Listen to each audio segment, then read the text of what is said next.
हिंदू ग्रंथ उस समय रामायण होने की बात करते हैं जिस समय दुनिया में इंसान मौजूद ही नहीं थे। सिर्फ इंसानों की पहले की प्रजातियां जिनमें इंसानों और बंदरों दोनों के लक्षण थे वही मौजूद थी। क्या एक बड़ा सबूत है जो कि साबित करता है कि यहाँ दाल में कुछ काला नहीं है बल्कि पूरी दाल ही काली है। अगर आपने रामायण को रियल लाइफ इवेंट पर बेस्ड बताकर उसमें से थोड़ी सच्चाई दिखाने की कोशिश की तो आप अपने ही पूर्वजों की लंका में आग लगा रहे होंगे। अगर आप मानते हैं कि रामायण ऐसे ही किसी घटना से प्रेरित होकर लिखी गई है तो फिर आप यह भी मानेंगे कि रामायण एक बढ़ा चढ़ाकर लिखी गई कहानी है। इसके बाद आपको यह भी मानना पड़ेगा कि राम और हनुमान असल भगवान नहीं है, यानी राम और हनुमान की दुनिया भर में जितने भी मंदिर हैं उन सबका होना निरर्थक है। आखिर जब भगवान ही नकली तो मंदिर किस काम के। वह कहते हैं राम नाम सत्य है, पर क्या सच में इस संसार में सभी चीजें झूठी हैं और राम का नाम उन चुनिंदा चीजों में से है जो सच है? जी नहीं। इस वीडियो में हम इसी झूठ का पर्दाफाश करेंगे। हम साबित करेंगे कि अगर संसार की बाकी सारी चीजें झूठी हैं तो राम का नाम भी कुछ खास नहीं, उनसे अलग नहीं और वह भी झूठ ही है। हम साबित करेंगे कि रामायण एक पुरानी काल्पनिक कहानी से अधिक कुछ भी नहीं। इसके लिए हम आपके सामने 3 ठोस सबूत रखेंगे जो हमने बहुत ही सोच समझकर चुने हैं। इन तीनों में से किसी एक की भी काट निकालना बहुत मुश्किल है और तीनों की काट निकालना तो असंभव ही मानिए। पहला सबूत, द्वापर युग। तमाम हिंदू ग्रंथों के अनुसार रामायण त्रेता युग के अंत की घटना है। त्रेता युग के बाद आया द्वापर युग और उसके बाद आया कलयुग जो कि अभी चल रहा है। द्वापर युग की लंबाई 2400 दिव्य वर्ष थी। एक दिव्य वर्ष 360 आम वर्षों के बराबर होता है, तो 2400 को 360 से गुणा करने पर पता चलेगा कि द्वापर युग की लंबाई 8,64,000 साल थी। और क्योंकि रामायण द्वापर युग से पहले आए त्रेता युग में घटी थी तो रामायण को बीते कम से कम द्वापर युग जितना समय हो ही चुका है। इसका मतलब कि रामायण 8,64,000 साल पहले तो हुई ही थी हिंदू ग्रंथों के अनुसार। पर अभी हम आपको एक मजेदार बात बताते हैं। क्या आप जानते हैं कि इंसानों की प्रजाति होमो सेपियंस आज से कितने साल पहले ही एशिया महाद्वीप पर आई थी? और आई थी आज से मात्र 50,000 साल पहले। यह बात तमाम वैज्ञानिक खोजों में सामने आई है और इसमें कोई संदेह नहीं। आप इसे गूगल पर भी चेक कर सकते हैं।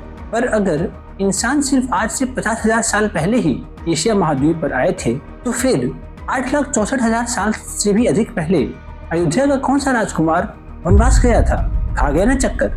हिंदू ग्रंथ उस समय रामायण होने की बात करते हैं जिस समय दुनिया में इंसान मौजूद ही नहीं थे। सिर्फ इंसानों की पहले की प्रजातियां जिनमें इंसानों और बंदरों दोनों के लक्षण थे वही मौजूद थी।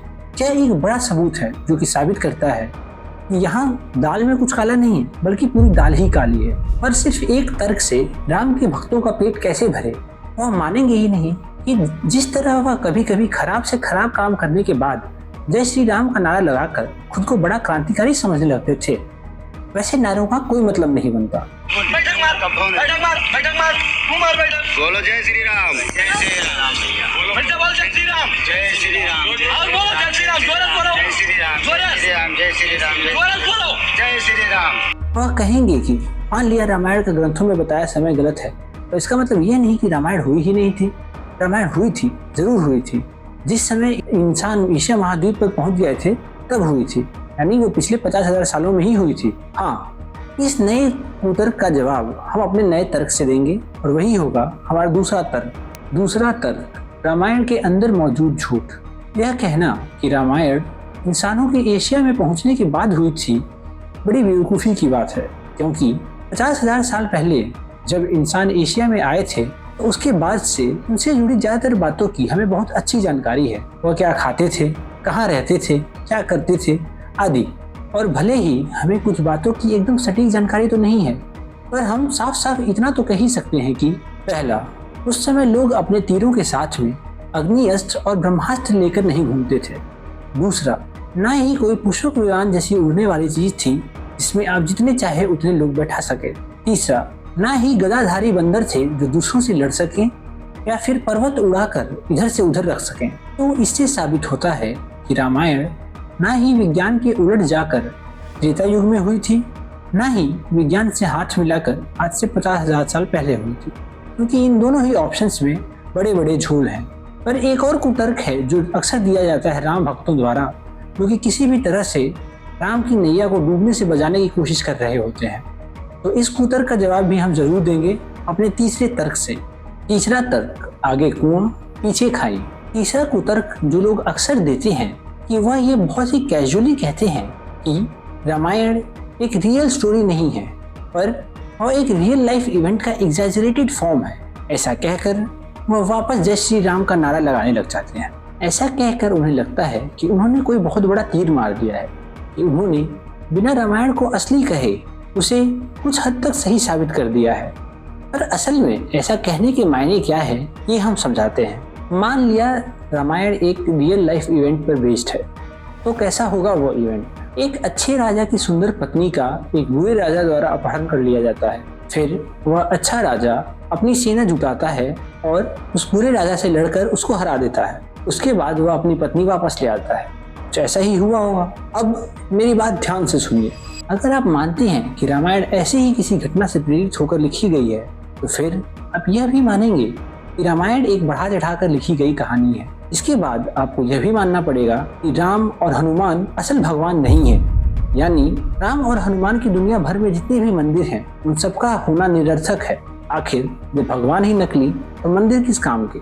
इसी के साथ आप हर उस कहानी और ग्रंथ को भी झुठला रहे हैं जिसमें राम या हनुमान को एक भगवान के रूप में दिखाया गया है। और एक बड़ी मजेदार बात तो ये कि आप हनुमान चालीसा, जो कि हिंदू धर्म का एक महत्वपूर्ण हिस्सा है, उसे भी निरर्थक मानते हैं या मान रहे होंगे कि इससे भी कुछ नहीं होता है। तो समझ रहे हैं आप, अगर आपने रामायण को रियल लाइफ इवेंट पर बेस्ड बताकर उसमें से थोड़ी सच्चाई दिखाने की कोशिश की, तो आप अपने ही पूर्वजों की लंका में आग लगा रहे होंगे। तो सावधान रहें, सतर्क रहें और रामायण को असली मानने या दिखाने से बचें। अगर ये वीडियो आपको पसंद आया तो चैनल को लाइक और सब्सक्राइब कर लें। अगर ये वीडियो आपको पसंद नहीं आया तो हमें ज़रूर बताएं कि आपको क्या पसंद नहीं आया कमेंट करके, और हम इसे कैसे इम्प्रूव कर सकते हैं। धन्यवाद।